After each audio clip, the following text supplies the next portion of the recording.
What is up, guys? This is John Sanchez, back with my boy Matt Van Norman. We're here on the Ascended Cast, episode 4. Episode 4. So, we're back at it.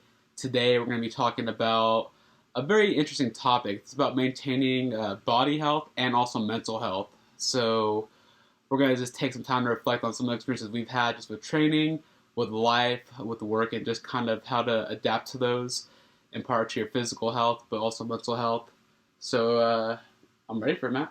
Are you? Yep. Let's dive in. Let's get to it. Let's dive in. So, to kind of start out, I would say, I'm sure you have plenty of them, but like, can you reflect back to a time to where like you just felt like your like mental and physical health was at its worst?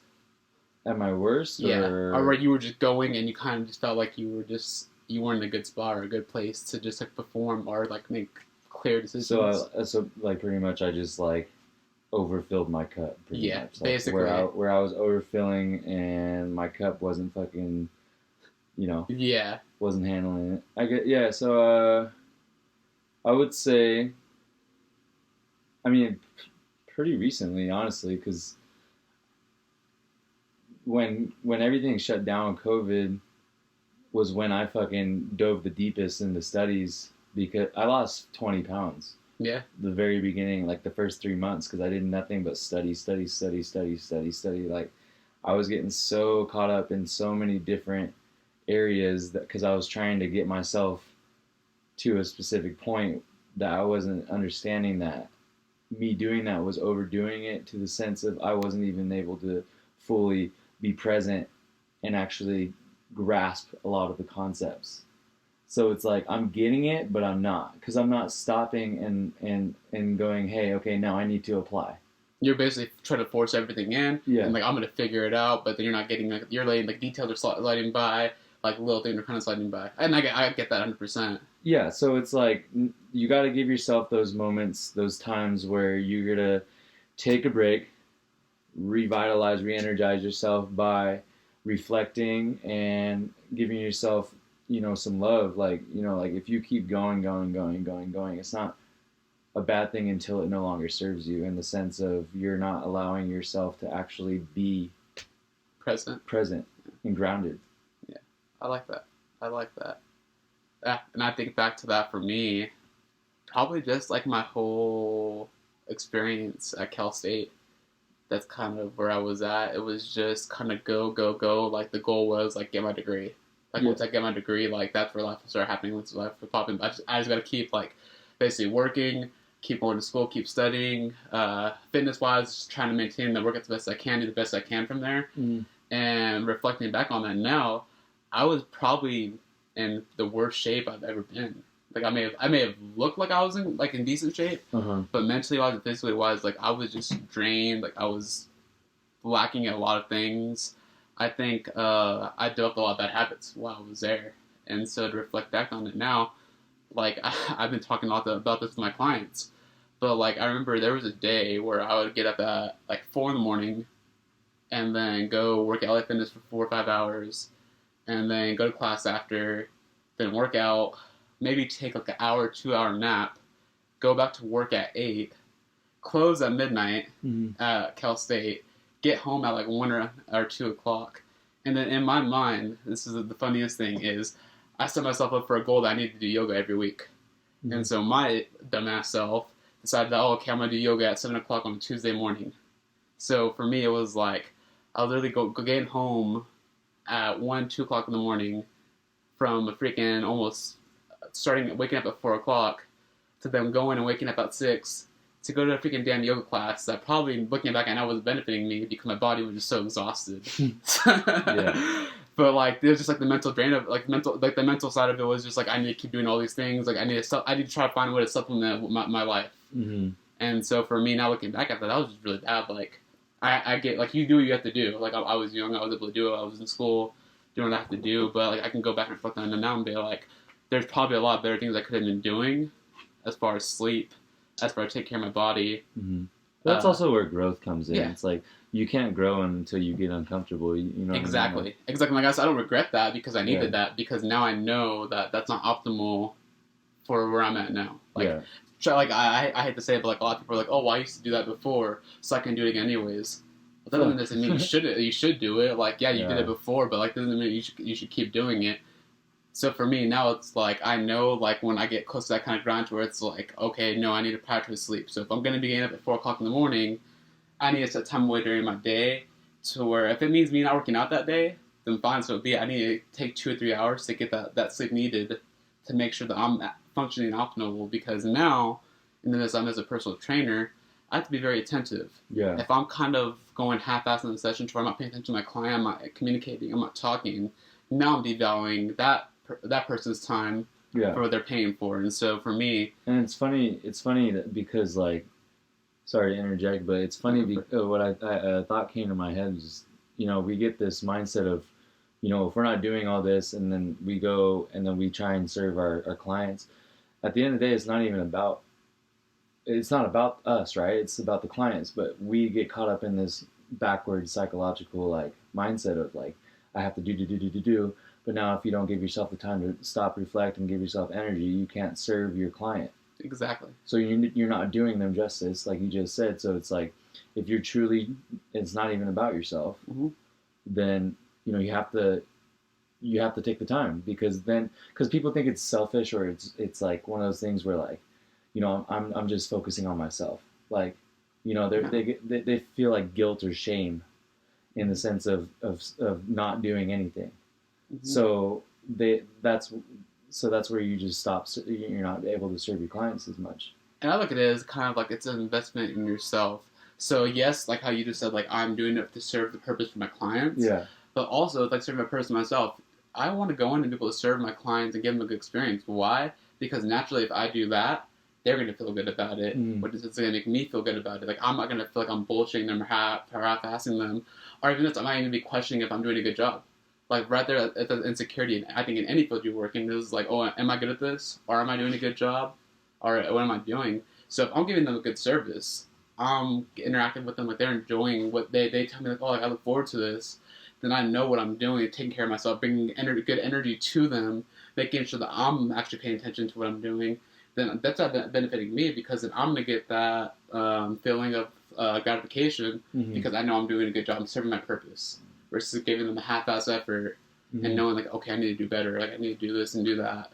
And they'll feed off of that too. That, exactly. Like if you're close with your client, they'll feel when you're not there or when you're not like when you don't have that energy. Oh yeah, I catch myself all the time like that. They'll feel the going through the motion. They'll feel the disconnect and no intentions. Like I mean, your intentions might be good, yeah, but you're disconnected because you don't have any energy.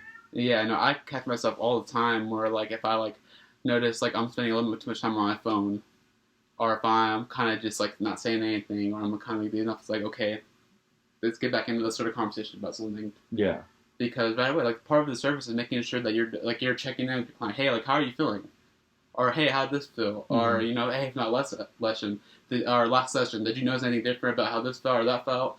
Just keeping that kind of engagement with them, so that not to say I hate the word show that you care, but yeah, to show that you care, that you're involved, that you're invested, that you're working with that client, because that feedback that you're going to get back from it's only going to help you too. It's going to have you have a better understanding of what you work with the client versus if you're just there for an hour just putting them through a workout and with no response, no communication, no real relationship. They'll be able to kind of feed off and be like, hey, like this is working or this is not working. One of my favorite things is like I'm very good at client retention because I don't just mindlessly or aimlessly do something because I communicate. So if I can tell, I'm very good at reading people. If I can tell that if they're not understanding something, or they're not enjoying something, or they're not feeling something, I start a conversation. And right there, like that'll kind of tell me where we need to shift. Do we need to shift this way? Do we need to shift this way? And kind of make the experience better for them to where they want to keep coming back. Because right there, I feel like that's where you get this. If you have disconnected your client to where you're not understanding where they're at, then eventually that person's going to fall. They're going to want the motivation, the will to keep showing up. They're going to go away. And I've had that happen too. Like I'm I guess imperfect at it because I've had clients where like I couldn't get the click. I couldn't connect what I wanted and what the goal was until for them to understand it. And that's just a natural part. Not everyone's gonna fit your mold or fit your style, which is fine. Yeah. But also make sure that you are trying to make that connection. For sure. Yeah, I think checking in is it's like just standard. You have to check in. Oh yeah. If you don't check in, how you can't even you're not understanding your client. Mm-hmm. They'll feel that subconsciously. Yeah. Even though it's not direct, they'll feel it. Well, my biggest thing too is like I do this all the time with myself. And this goes back to like making sure physically and mentally you're good. But it's just like, all right, physically, how did we feel last week? We felt good. Like, how did you feel through the workouts? Did you feel like you were in a lot of stress? Did you feel like it was hard for you to move around? Mm-hmm. And usually, like, they'll tell me like, no, actually, I felt pretty good. Like, for like the first day, like I had my adrenal soreness, but overall, like, I felt good. Mm-hmm. Or mentally, like, how do you feel? Like, you feel good about the progress you're making? Do you feel like you're getting better? Where do you feel like you're improving? And also, like, okay, where do you feel like we can improve? Like, where do you want to improve? Mm-hmm. And that's also what I do with myself all the time. I do it with myself all the time, whether it's with just my general fitness itself. Maybe the way I look, maybe the way I performed. I always reflect on, okay, like what did I do this week that I can improve on or do differently next week to where I feel better about where I can improve on. And that's I think every aspect of life you can do that. Yeah, for sure. Every aspect of life you can do that. I think another good point is also like if you're not able to do it yourself as a coach, then how do you expect to even implement that into your client? Oh yeah. Because you want them to become better. Oh yeah. But if you're not doing it, embodying, that practice yourself, then like you're never going to be able to actually teach someone. No. So it's like I feel like there's some sometimes you'll get trainers too that like they have all the passion and everything like that, but it's just like there's a lot of different concepts that like come into play that you have to practice so that you can actually give your client that same concept. Yeah, I just had this conversation with my PT, John, mm-hmm. and one of the things I really, really enjoy about working with him is I always learn new things about my body, and what that kind of does for me is it gives me like a mental note, okay, like this is why this happened, or this is why I'm feeling this way. So then all of a sudden now I'm noticing in my clients, hey, honestly, even some things that you've done with me, like some things that the kettlebell shoulder press, I love doing that now, especially for like new clients with the lighter. The bottoms up? Yeah, the bottoms up. Because right away that helps them get that initial shoulder press down so that when we go and do dumbbells or we do barbell, they're not uneven or they're not off-centered. Because the stability, they're starting out with learning how to hold the stability of it already. Yeah, you're priming their neurological feedback with their muscles. It's like, you're gaining that feeling of stability. So it's now neurologically patterned, recognition pretty much. Pattern recognition is everything. Exactly. It's familiarity. The brain, once the brain picks up on something and starts doing it, the more you do it, the natural occurrence is like, okay, well now when I go and do this with something else, or if I replace it with something else, the movement's going to be there. Yeah. And same thing with reading your clients and then reading different people is pattern recognition. You understand the common grounds or the common themes. Ooh, I like this. I see it. We could do a whole episode on this. Yeah. If you can understand common grounds, common themes, common patterns, pattern recognition can get you a lot farther in having people understand themselves because they're disconnected. So if you're grounded and connected, you can show them, hey, this is like, look at this, like positioning of the feet to the knees to the hips. It's like people can go into a dead bug and their knees are shot out and their ankles are shot in and their hips are all fucked off and they think that they're straight. And I'm like, no, you're internally rotating like a motherfucker, or you're externally rotating like a motherfucker. So it's like, it's just getting those pattern recognitions to understand, like, hey, like, I externally rotate or I internally rotate. So maybe that's something that I should be mindful of. So now you're developing that recognition. It's simple. It's simple, but it's a lot of people miss it. They miss that. And I think, well, you just kind of gave me up right now because now it's something, like I said, like you're talking to absorbing now. Like now that's something I can look at on myself and my clients and be like, hey, like let me see how this is looking. Like it's a pattern recognition. Now the more I see it, the more I'm probably going to acknowledge it. And then you just hit it. It's just repetition. It's like if you train a child, you're going to find out how many times it takes for something to click in one's brain. You have to say it a certain way in order for them to receive it. So if you find those common grounds, common themes, common patterns, then you can find common ways of dealing with certain types of clients. That's just a child. I thought that applies to some adults too. No, for sure. There's so many adults that, like, dude. I train adults that I literally have to spoon feed information, and it's not like anything against them. Yeah. It's just a new concept. Their comprehension of it. Yeah. There's no foundation to them. So it's like I can't start them at my level. So I have to learn how. It's the whole thing. Like, if you're able to explain to your grandma or a 5-year-old, then you got it down. You understand it. Because you can dumb it down, because you get everything in between.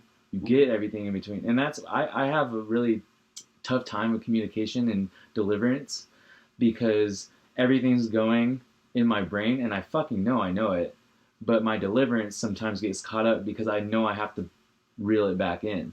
Yeah. And so, like, that comes, what was I getting at? See, I fucking right. Well, I think it just goes like how you said, like, you have to understand, like, the comprehension part of it. Is how do I make it make sense for them and click for them? Yeah. And that goes back into just, like, the mental, like, check-ins, like, okay, like, am I saying this to where, like you said, like, I can influence a 5-year-old and my grandma will understand it. So yeah, I think this goes into kind of that guilt, like, of, like, you're not doing enough. I feel like we have to kind of, like, I hate to say, like, we have to make it acceptable, because I feel like a lot of people abuse that word now. Everything has to be acceptable. Mm-hmm. But I think you have to give yourself a break to where, like, listen to your body. Listen to your mind and body. Like, they're going to have certain, I want to say, like, warning signs to where it's like, hey, like, maybe you should take a break.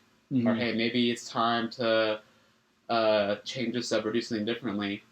And going back to my own experience, like, I do that all the time. Like, I know from my years' experience now, which is working out, that really important to listen to the body. Like, there's some things where it's like you can make adjustments, but if I feel like I just shouldn't be doing something based on how my body feels, like my body's saying, like, hey, like, you keep pushing, like, something's gonna happen, then at that I stop. I stop what I'm doing, I reevaluate, and I adjust. So maybe not working out at all, but just what the workout's gonna be. And we do that all the time when we work out. That's something that we do all the time.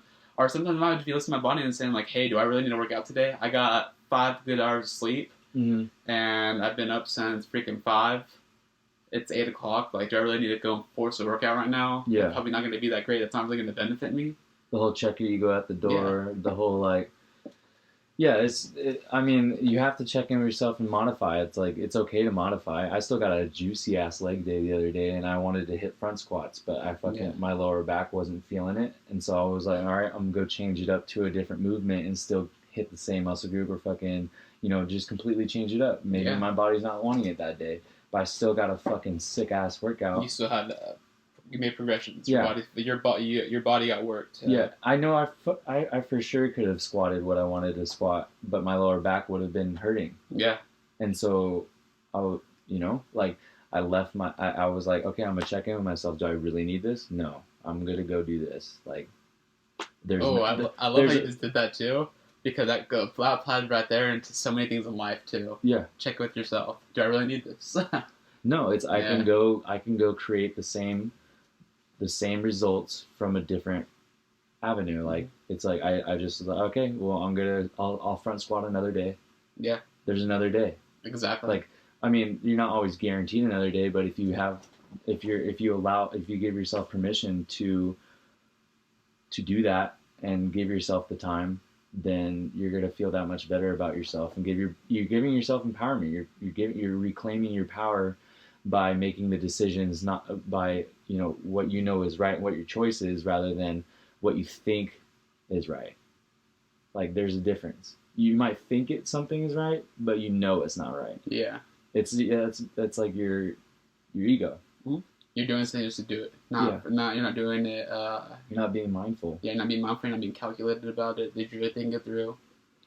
Yeah, I mean, and we all get caught in them. Like, I get caught in little ego lifts here and there, but I fucking I stop myself before it gets too bad. Yeah, that's the name of the game. Like, that's the biggest thing is, if you look at me and you 3 years ago, to where, like, our minds were at when it came to, like, working out, like, I banged the fuck up, bro. Yeah. Every day At fucking, dude, I was feeling so, like I couldn't stand still for 30 seconds without hurting. Yeah. At 22 years old, 23 years old, I was fucking so inflamed, so banged up, so fucking like just fucked off that I just was. That's where disconnection. When you're injured, you become disconnected because you have to push through it, right? You have to fuck that, right? Fuck that, and then later on, when I can't turn my head for 2 weeks because I wanted to push press some weight without fucking learning how to not recruit certain things.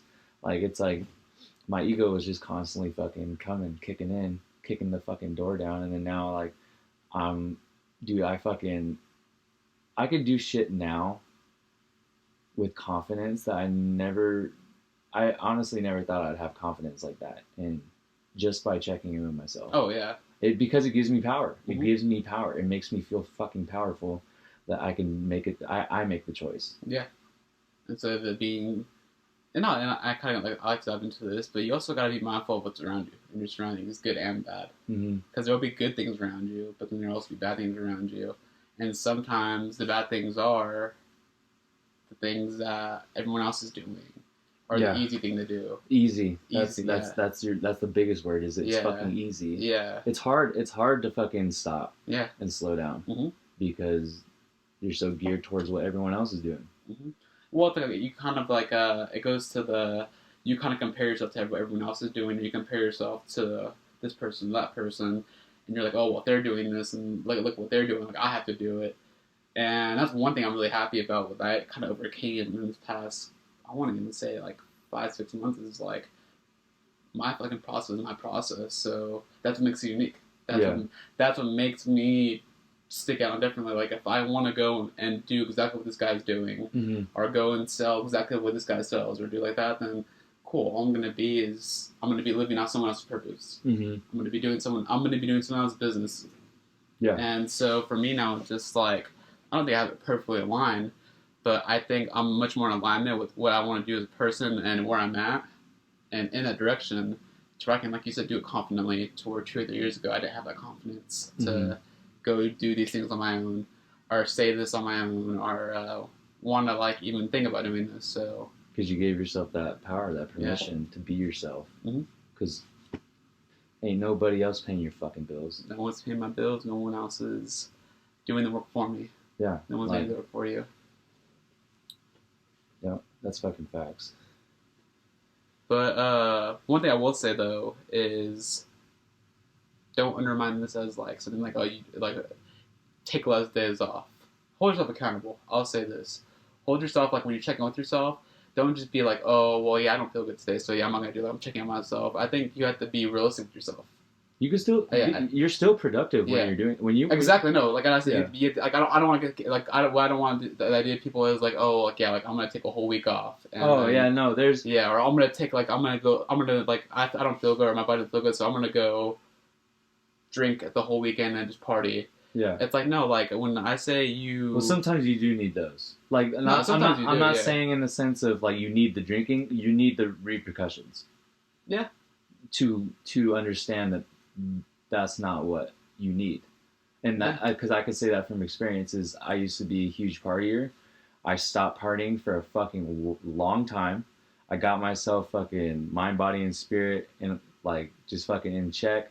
I'm not perfect, but I'm a fucking way like 100. I did a complete 180 degree turn. Like, I'm completely different, and so. That evolution showed me that when I got to an old pattern, I know how much is not serving me. Yeah. So it reflects in my mind going, okay, that makes me that much more fucking hungry to go the other way. But there's also times you can still go have fun and you fucking, it's totally fine. Yeah, and I agree with that. Maybe because I go to the extremes, and that's why when I party, I go to possibility. But like I have an issue. What I'm trying more towards to it, just like where you feel sorry for yourself. Like okay, like you can't play a fucking victim. Well, exactly. It's like okay, like you know what, like, I didn't have a good week working out, or you know what, I had a shitty week at work. So yeah, I'm gonna give myself a little break, and I'm gonna go and I'm gonna go on drink, and I'm gonna go on and do all this stuff, knowing damn well like. cool. Like, yeah, go relax, go get yourself right. If you having a couple of drinks is your like way of relaxing, cool. So be it. But like, don't make that the reason or give the excuse to why you go make bad decisions or things that you know that aren't like hasting not serving. Yeah, you're blaming it. Yeah. You're blaming something else besides your fucking self. Because then all people that like, oh, why don't I working out today? Okay, well, let's go get drinks then. Yeah. Well, I don't. That's because they want to be distracted. Yeah, exactly. It's like running away from the problem, the shadow. It's like the farther you run, the bigger the shadow gets. Yeah. If you were to just fucking stop, turn around, look at it and be like, okay, what the fuck do I need to do? Or what is this going to do? What's happening? What's coming from this? Then you can process it that much faster and better and accept yourself, love yourself, boom, move the fuck on. Because then, what'd you do? Give yourself the power to fucking be yourself and not be afraid of not being accepted or being shameful of yourself or, guilt. It happens. I mean, I feel guilt and shame with certain things, but the way that I am able to process things now, it's like boom, boom, boom, boom. So it's like one of those things where you want to go distract yourself and disconnect from your problems. They'll be there when you come back. Yeah, they'll be there. They'll still be there. Yeah. The bitch will be there, sitting at your fucking front door. Oh shit! Yeah, I think you have to be able to take things head on. Yeah. And I think that's very scary to some people. It is, yeah. It's because fucking scary, dude. People don't like conflict. Uncomfortable. Yeah. Well, people don't like conflict. And, like, that's the thing I struggle with. Like, I'm not a confrontational person. In the sense that, like, I don't like having bad energy. Yeah. Like, if there's bad energy somewhere, or if there's, like, a certain vibe, then that does affect me. Mm-hmm. And I don't mind. Like, I'll call people on the show. So you're pretty receptive of energies then. Yeah, I'm very receptive of energies. So it's just like I'm not gonna sit like I don't have, like like when I say conflict, like I don't have an issue addressing something. I don't have an issue with like saying something. Yeah. But I think I have more of an issue with the result of that. So okay, what's gonna be the energy now? Mm-hmm. What's gonna be the vibe of what's going on? Like this person feels this type of way now. Or is this happening? Like, is this person do this now? Or what's going on? Mm-hmm. And so I think that's another issue because like, I can sit here and say like that still goes over my head sometimes. It's like okay, like the energy's kind of weird here. Like what's going on? Mm-hmm. Or like this isn't their normal like energy. Or like is there something going on? And so I think that's one of the issues too. Is like as far as conflict is like, do I want to sit here and risk freaking confronting this and not being sure what the outcome's going to be? Mm-hmm. The uncertainty, the unknown. A lot of times too, when you're direct with people, they respect it that much more, and it gets handled that much better. Oh yeah. Like people get kind of taken back when you're direct, and you can check in with someone and be like, "Hey, I'm being honest with you right now. I'm being pretty triggered by your actions, and I want to like." You feel triggered, bro? Yeah, no, I'm being pretty triggered by your actions, and I want to let you know that I am, so you're not getting any false flags or anything like that. Like I'm being direct with you, and I would rather talk to you and work it out than fucking look the other way and then for you to guess or wonder. Yeah. And then it's playing fucking games. Yeah. You know what I mean? And that's usually what I have to do. So I'm the type of person to where I will go and find out. So like I'll be like, if I feel like there's a vibe or something off, I'll go and be like, hey, is everything good? Or hey, like, is there something going on? Like you seem different. Or like, did I do something that like upset you? And that's usually that's the role I have to do. And sometimes also I get tired of being in that role sometimes. Well, for sure, because I mean, you gotta have some like reciprocation. Like if it's with someone that you're close with or whoever it is, if it's just like a coworker or whatever, like I wouldn't like if past the point if they don't want to talk to me, then I can get 2 fucks. But I mean, not my coworkers. I'm talking about like in a normal. I mean. See, I don't. I think it's just in the setting. My coworkers are fucking dope because when we have meetings, we all check in with each other. Yeah. We give each other our what we're going through or how we're feeling and like if we need help or anything. Like we give each other the space. Yeah. We give each other space to allow us to show how we are, and so that develops that much more of a bond because you're safe. Yeah. You're in a safe space and. So that develops a better connection overall when something is off. So you can I know when something's off with my coworker Jaren, I'm gonna give him space, right? Yeah. If I didn't know him, or if I didn't actually take the time to check in with him or understand him, then I'm gonna be fucking annoying him that much more because I do certain things that I know that would annoy him in certain situations. Yeah. You know what I mean? Yeah. So it's like developing that relationship. You guys have a relationship where you understand like each other's cues. Yeah. Okay, cool. Social cues. Yeah, and I get that. Pattern recognition. Yeah. And so like I like that because like when I was talking with John again before this, he was asking me about the podcast and I was like, yeah, it works really well with me and Matt because we understand like a lot of each other's cues. Yeah. We understand like how like we communicate. We understand like we're very receptive to certain things. So like for example, like you know how to steer a conversation, I know how to steer a conversation, to where like we both feel like we can like discuss or talk about it. Mm-hmm. And so I feel like that's why we do really well. And I think I could think about that too in like just a work environment, home environment. Like I'm actually really good with my dad on getting interested in his cues about things. Mm-hmm. I picked them probably in the last like, year and a half. I really picked up on them, and then yeah, just in general, I get 100% where you're going. That's cool that you can have that in a work environment. Yeah. I mean, we've had a couple people that came through that like there's some bad seeds or whatever, but it's part of it. Once you're a unit, they'll weed the fuck out, one way or another. Yeah. So it's like if you're not clicking, if you're not a part of it, if you're not putting in the time, energy, and giving the space like we are, then not to say that you're not with like in it, but like at the same time you're not. Like that's the type of community we're building. I think and I think people like relatively like, and there's people like to just be on their own. There's people that's like being to themselves, that those go there, get their stuff done, and be like that. But I think the natural balance of things is like if you don't feel like you're clicking or you're vibing somewhere, you're naturally not gonna stay there. Yeah, and it just creates turmoil or blockages. Yeah. So it's like, you just gotta accept and love yourself so you don't fucking project bullshit onto others. Yeah. Because then you're just creating more of a fucking blockage. Yeah, and I think that's really, really big.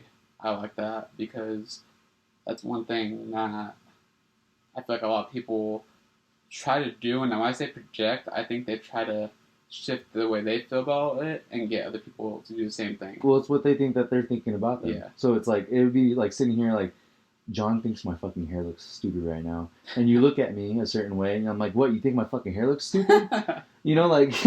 Like that's your insecurity, or that's your lack of confidence, or that's your lack of self-love, or lack of acceptance, and it's like, I'm not going to be accepted by him, or I'm something like they're going to think this looks stupid, and then the moment they think it looks stupid, or like you'll get defensive, or like you'll get like triggered, and they're like, what, bro, what the fuck, like like it's just like, dog, I was just and I know exactly what you mean because I see that happen all the time. That's very, very common in females. That's where a lot of like you get like a lot of social media insecurities. No, like, it is 100%. So it's like it's projections of what they think they need to look like, or projections of like just things in general, like things that they're already insecure about. Yeah. Yeah. And that comes back down to not being grounded and checking in with yourself, because I get triggered by certain old like insecurities, but when I actually sit there and smile and laugh at like when I do get triggered, I'm like, gosh damn, like like I know exactly why I am, and I'm not that. Yeah. Like that's not me. So it develops. I'm slowly developing and getting myself out of those triggers. And each time is an opportunity for me to grow. Each time I get triggered, opportunity for me to grow. I sit there, I'm like, wow, I got fucking triggered. Yeah. But do I react, or do I sit here and talk to myself and respond in a manner of maturity? Because I could easily react to a lot of things. It's easy. It's easy to get the reaction and a consequence. Whether it's good or bad.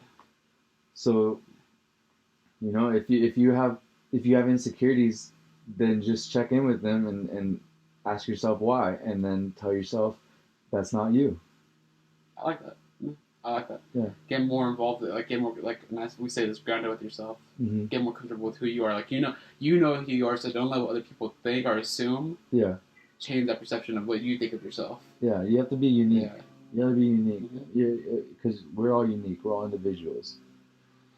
We all serve our purpose. Well, we all have a purpose. We don't always serve them, but not always. Some take longer than others to figure it out. Yeah. Part of the journey. But that's where like the whole like wounded healer comes into play. Like like people that have been wounded down and out, like fucking fucked up, and they get out of it, and they understand, and they can see other people going through it. Yeah. And there's always that like that beginning point, I feel like, that you see people go through when they have these realizations and they have these like epiphanies and all these fucking downloads of information about themselves that they just started realizing. And so they start just wanting everyone else to fucking like, look man, like you could do this, or like they're shoving shit down their throat, like try this, Yeah. you're gonna feel amazing. And then like you find out that people can't receive that, and then you're like, okay, shit, the best, like I heard this quote, it's the best teacher is a silent teacher. It's because when you actually are implementing those practices, people see how fucking cool, like how good you feel. People see how good you look. People see how good you react to certain things or respond to certain things. People see that and they feel that. Some might be envious and some might be wanting to really like, hey, like what the fuck is he doing? Yeah. And then it gives them the opportunity to be like, hey, like what are you doing? Or like it gives them the opportunity to actually be open now because they're ready to receive the message.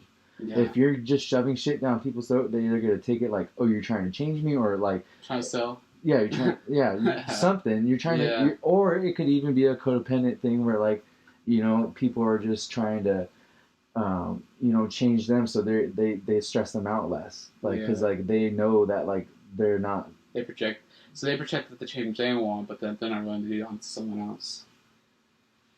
No, flip that. So it's like the person that did the change is now projecting their change onto someone else. So they want them to change so that they don't have to deal with their issues. Say like they're living with them, right? It'd be like you living with, like, say you have a significant other and you just changed, you fucking like, boom, leveled up. But she's still in that fucking playing ground of old patterns and untrusting and things like that. Like she can't break through those old barriers that if you guys are trying to grow with or develop, right? So you're gonna try everything you can to expedite the process.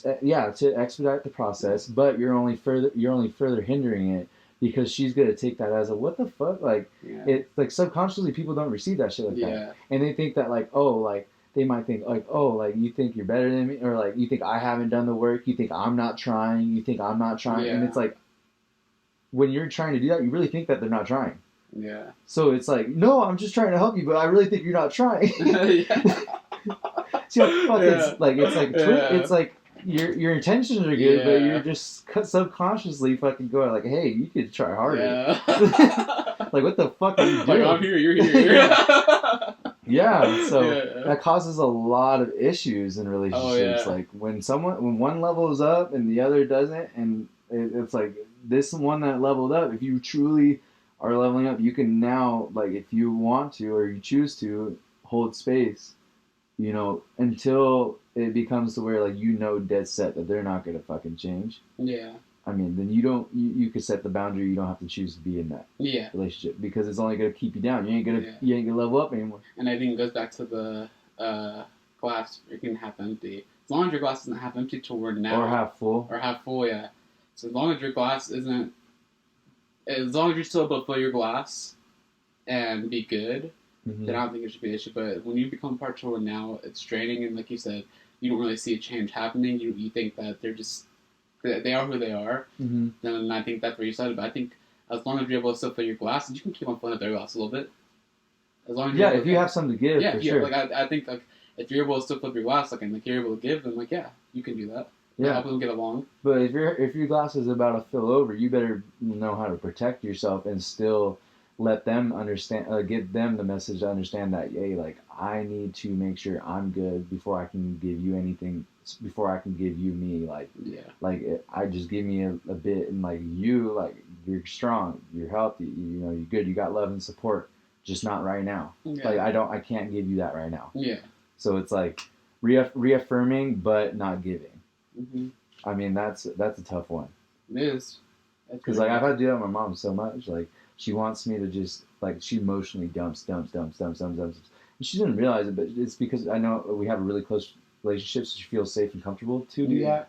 But sometimes I have to be like, hey, I can't handle this shit right now. I'm dealing with my shit. And I'm like, you notice how you don't know what the fuck I'm going through? It's because I know you're not having the capacity to deal with what I'm going through. So why am I going to put that on you?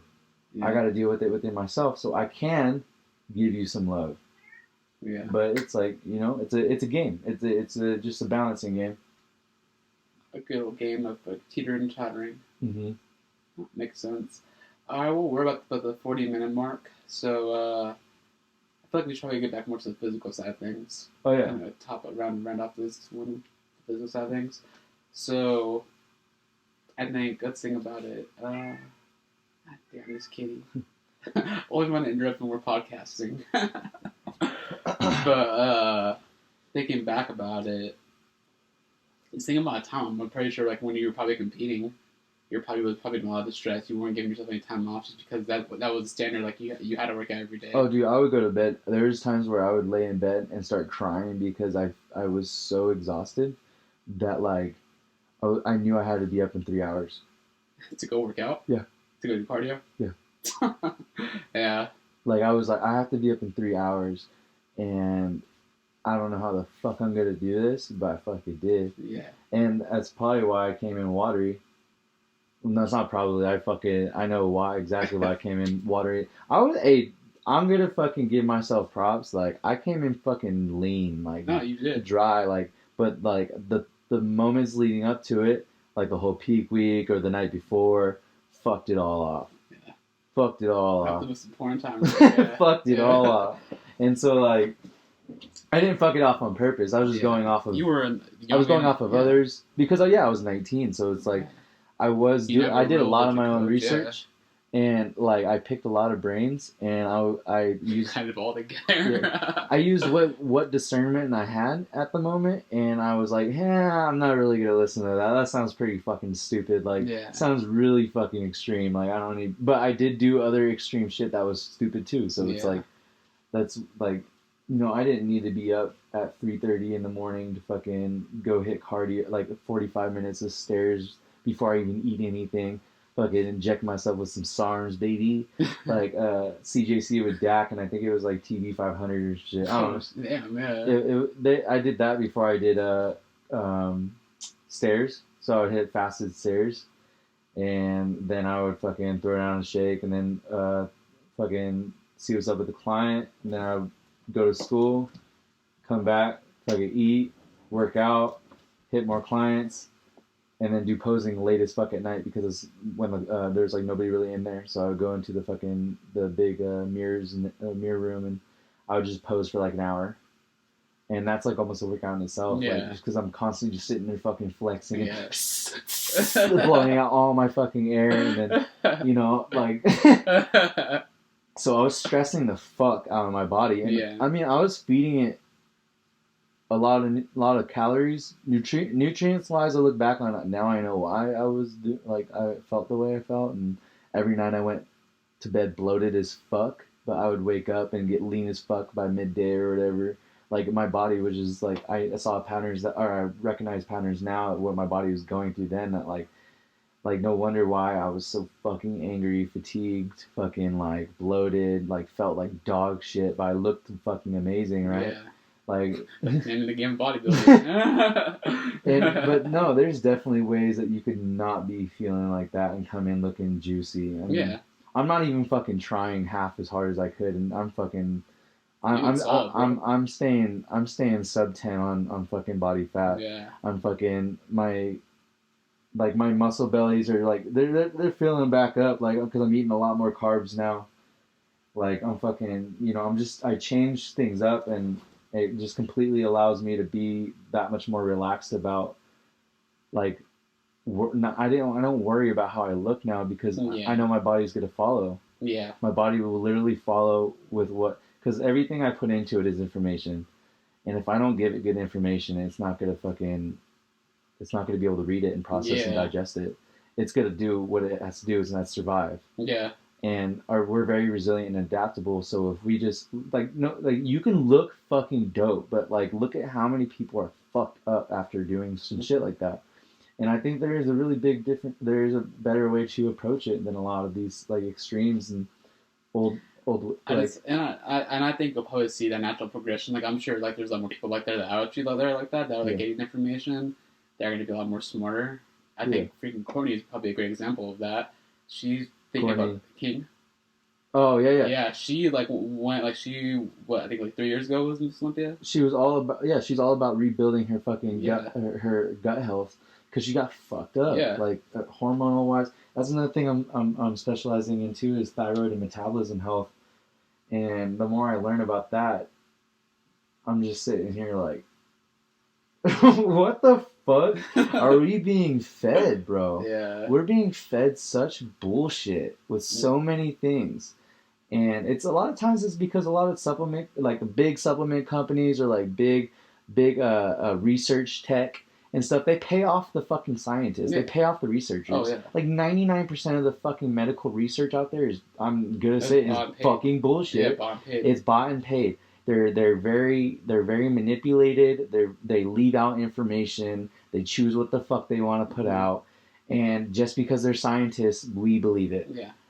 And I will look at someone in their eyes and I will fucking say, you're not going to change my mind on this fucking bullshit because it is bullshit. Go do it. Go do it. See, tell me how you feel. You know, that's why like people like me are going to be like booming. There's a wave coming, bro, because like so many people are getting fucked. Yeah. Fucked from every angle. Mm-hmm. Every angle, and they don't realize it. And it's not their fault. It's just what we're being fed. Yeah. So it's like I'm not coming at it with like I'm looking down at anyone. I'm looking down at our fucking system. Yeah. And like that's my mission is to fucking teach people what we're being dealt with. Like minimize every single type of stressor you can so you could feel better. Mm-hmm. That's my mission. That's my goal. And eventually I'm gonna get into preconception. I want to help people have babies. Because it's such a fucked off thing nowadays too. Shit. Like people like pregnancy is so misguided. The traditional sense of everything. medicine. Everything. Yeah. Everything. I want people to understand that they can live their lives so much better. It will make baby little athletes. Dude, I just want healthy babies. I just want healthy babies. Because they're our next people, bro. Yeah. If we keep getting fucking sick people coming out, we're never going to develop and grow as a nation. Like, that's why we're so weak now. We're so reliant on the government and shit. We're so reliant on... the hormones are all over the place. Yeah, we have nobody that is self-sufficient around here. You know how much land is that would be able to be used for farming and growing shit, regenerative farming, regenerative soil. You can have communities that are self-sufficient, that are able to. You sequester carbon, which is the whole the greenhouse gas thing. You know, with the conventional farming, because it's like 30. It's like a fucking astronomical amount of like greenhouse gas that's emitted from conventional farming and big agriculture. That's why this whole fake meat bullshit's being pushed, because the carbon output is not as much, but that's bullshit too. And there's actual regenerative farming that will sequester and it will reduce carbon, you know, in the atmosphere. Yeah. But we don't get taught that because it doesn't make money. Yeah, it kills industry. It kills industry. Why do you think fucking marijuana is named marijuana? That's not even a real name. It's cannabis. They named it marijuana to make it sound more fucking Mexican. Make it sound like more Mexican, because they're saying that Mexicans are to come over that smoke weed. They're gonna come and rape and kill your fucking family. Actually, I have heard about this. They want to come fucking over here and rape and kill your family. Marijuana is bad. And it's like, bitch, cannabis and hemp, they would have put the fucking paper industry out of business, clothing industry. You know how many things you could do with hemp? Dog, like the big, like cigarette industries, everything like that, they all fucking come, they're all like, we're not going to make, this is going to put us out of business, so we're going to fucking put them out of business with our fucking money. And then our tactics, our propaganda and everything like that. So it's like, when it comes down to it, like regenerative soil, like soil is huge. And our soil from conventional farming, it takes like, I think it was like back in like 1960s, the one equivalent head of lettuce is 40 heads of lettuce now, because there's no nutrients in the soil. It's not revitalized. It's fucked. There's nothing in it. So they have to spray it with pesticides, fungicides, rodenticides, fucking NPK fertilizers. So it's like these fertilizers that they have to spray on these crops in order for them to grow. And then they put this browning agent on it for it to harvest faster.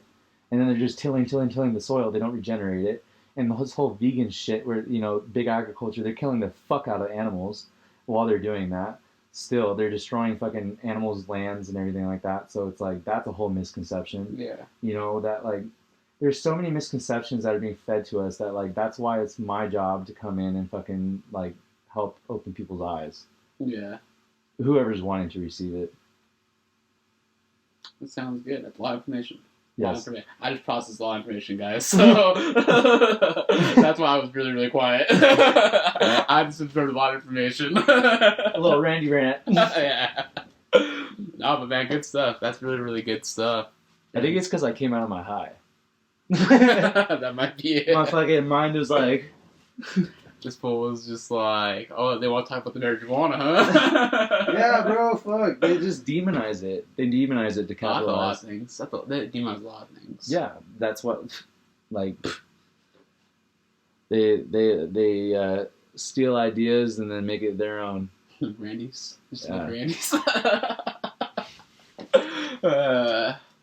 And if anyone wondering what we will say Randy, what Randy is, Randy Marsh from South Park. Yeah, Randy Marsh, a.k.a. my father. If you've ever watched South Park, it's just... A whole different breed. Yeah, Randy's just something... And then you got good old Matt's dad, too, who just... Lou. Lou. Randy's in it all the time. Alright, well, I think... Pretty solid episode. Yeah, a lot of 50. information. 52 minutes. A lot of information, but that is it. Fuck yeah. Hopefully we can help anyone out that's listening to this with something. You know, that's the whole point, is to help people. Yeah, get information out there. Mm-hmm. Biggest thing is to get information out there. Hopefully you can apply it to some aspect of your life. Or just have a realization or, you know, something. Something that clicks. Something that makes me say, Things that make me go, Fuck, you got a lot of those today on me. Things that make you go, Yeah, dude. Alright, well, till next time, I'm John Sanchez. This is Matt. We are out.